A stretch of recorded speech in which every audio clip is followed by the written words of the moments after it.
ओम नमो नमः। शादर नमस्ते। 1 जनवरी को न्यू ग्रेगोरियन कैलेंडर ईयर है, ना कि नया साल या नव वर्ष। हैप्पी न्यू ईयर आप कह सकते हैं। चीन का नया वर्ष फरवरी में आता है, अरब का जुलाई में आता है।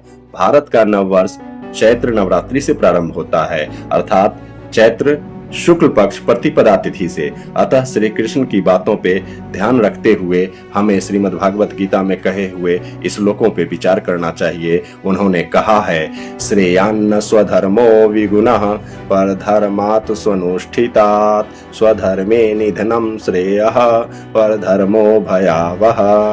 अर्थात अच्छी प्रकार आचरण में लाए हुए दूसरे के धर्म से गुण रहित भी अपना धर्म उत्तम है। अपने धर्म में मरना भी कल्याणकारक है और दूसरे का धर्म भय को देने वाला है। कृष्ण कहते हैं कि अपना धर्म के लिए मरना भी पड़े तो भी अच्छा है, लेकिन कभी किसी दूसरे के धर्म को स्वीकार नहीं करना चाहिए। दूसरे की माँ का सम्मान अवश्य करें, किंतु अपनी माँ और अपनी मातृभाषा और अपनी मातृभूमि को कभी ना भूलें, यही धर्म है। न्यू ईयर भारत में यूरोपियन गुलामी का प्रतीक है। अंग्रेजों ने 200 साल भारत में राज किया, किंतु अपनी दुर्गंध और अय्यासी की निशानी न्यू ईयर के रूप में भारत में छोड़ गए। न्यू ईयर ही नहीं, हर दिन सबके लिए मंगलमय हो, यही भारत की संस्कृति है। किंतु सभी से निवेदन है कि जिस तरह आपको अंग्रेजी के 12 महीने याद हैं, उसी तरह अपने बच्चों को हिंदी के 12 महीने भी याद करा लें, अर्थात अपनी माँ का सम्मान करना भी उन्हें सिखा दें। तथा इससे भी बड़ी बात यह है कि इस दुनिया में 3 बड़े धर्म हैं। पहला ईसाई धर्म, दूसरा इस्लाम और तीसरा सनातन। अब ईसाई धर्म को मानने वाले लोग पूरे दुनिया में 138 करोड़ हैं। दूसरा इस्लाम धर्म को मानने वाले 190 करोड़ लोग हैं और सनातन धर्म को मानने वाले लोग 121 करोड़ हैं।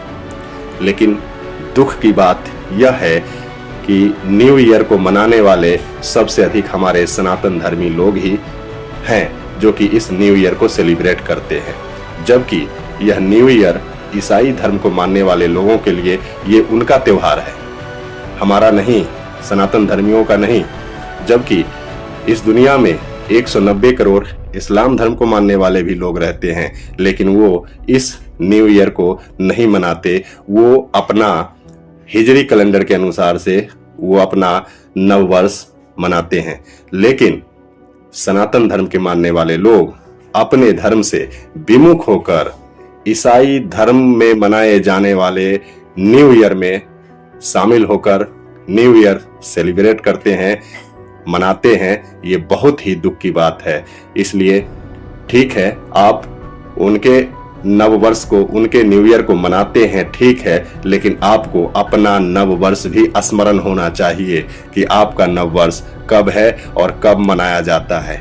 इसलिए हम आपसे यही कहना चाहेंगे कि आप अपनी संस्कृति से विमुख न हो, अपनी संस्कृति को ध्यान में रखें। और इन सारी बातों के बाद हमें रामधारी सिंह दिनकर का वह कविता याद आता है जो उन्होंने बड़े ही हर्ष और उत्साह से लिखा था, जो कि बहुत ही महत्वपूर्ण बातें उन्होंने कहा है। यह नव वर्ष हमें स्वीकार नहीं है, अपना यह त्योहार नहीं है, अपनी यह तो रीत नहीं है, अपना यह व्यवहार नहीं।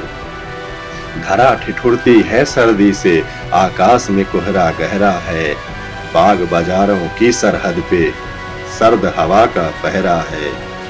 सूना है प्रकृति का आंगन, कुछ रंग नहीं उमंग नहीं, हर कोई है घर में दुबका हुआ, नव वर्ष का ये कोई ढंग नहीं।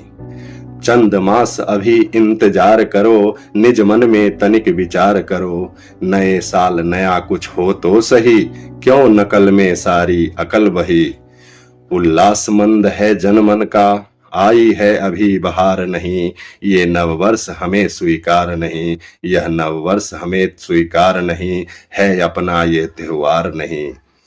ये धुंध कुहासा छटने दो, रातों का राज्य सिमटने दो, प्रकृति का रूप निखरने दो, फागुन का रंग बिखरने दो, प्रकृति दुल्हन का रूप धार जब स्नेह सुधा बरसाएगी, सस्य श्यामला धरती माता घर घर खुशहाली लाएगी। तब चैत्र शुक्ल की प्रथम तिथि नव वर्ष मनाया जाएगा, आर्यावर्त की पुण्य भूमि पर जयगान सुनाया जाएगा। युक्ति प्रमाण से स्वयं सिद्ध नव वर्ष हमारा हो प्रसिद्ध, आर्यों की कृति सदा सदा नव वर्ष चैत्र शुक्ल प्रतिपदा। अनमोल विरासत के धनिकों को चाहिए कोई उधार नहीं, ये नव वर्ष हमें स्वीकार नहीं, है अपना यह त्योहार नहीं, है अपनी यह तो रीत नहीं, है अपना यह त्योहार नहीं, यह नव वर्ष हमें स्वीकार नहीं, यह नव वर्ष हमें स्वीकार नहीं। धन्यवाद। ओम नमो नमः। सादर नमस्ते।